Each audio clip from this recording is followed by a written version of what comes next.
Hi, my name's Rain, and I'll be showing you how to grow microgreens and mushrooms. So for the microgreens, all you'll need is a bowl. Any size will do. You're just going to be filling it up with water, as well as finding something that has a mesh surface to place on top, or maybe a couple inches into the bowl.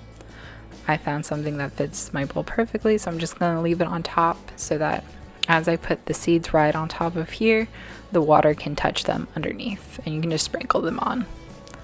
So once you sprinkle them on, they start to grow. It should start looking something like this, where you'll see the roots on the bottom half in the water and the microgreens growing up on top. We'll also be growing mushrooms. I'll be using the Back to the Roots organic mushroom grow kit, and it comes with everything you need. And there you can kind of see the block that they give you that has the mushrooms in it. So you just soak it overnight, which they walk you through in this little instructional pamphlet. You'll soak the block overnight, put it in the box, take the little spray bottle they give you, water it once or twice a day, and you're good to go. But in the instructions, they do show you how to set it up on day 1, day 2 through 6, kind of what to expect your mushroom to look like as they grow. They also provide you with a lot of information on mushrooms in general. And they also provide a little ruler at the bottom of the pamphlet you'll see on the right side, where you can measure your mushroom caps. And then on the back side, they also have recipes and some fun kid activities and more resources on their website.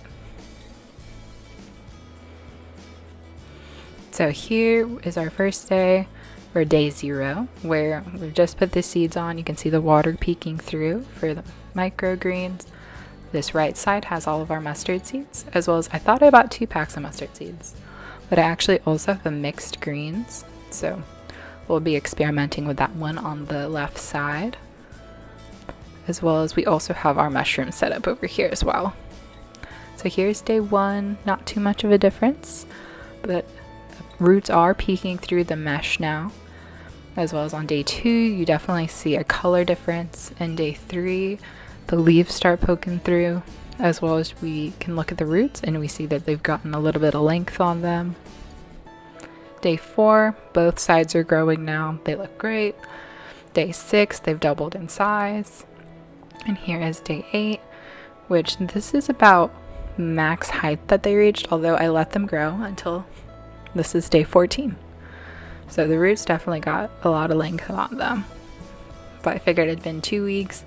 I measured them with my ruler. They looked good to go. So I'm going to be harvesting them today. And I'm going to be making some side salads with these microgreens, as well as using them as different garnishes on some meals I have throughout the week. So here I'm just pulling them straight through the mesh, although in the future I think I'm just going to chop them off with some scissors at the top of the mesh.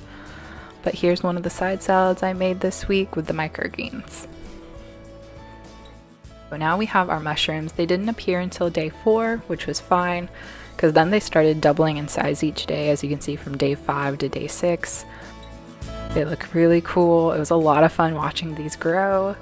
Here is day 8, and we did let them grow until day 10, which is right here, which we decided to harvest them for Easter so we can make a celebratory quiche.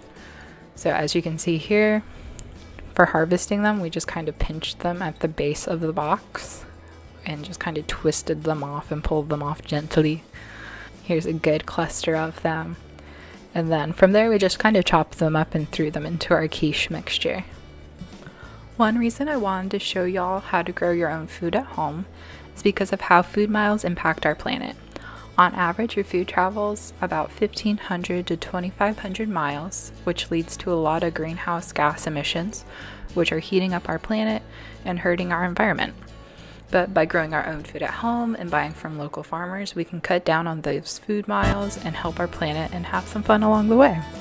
So I'd encourage y'all to try growing either microgreens or mushrooms and just have some fun with it. Thank you so much for watching.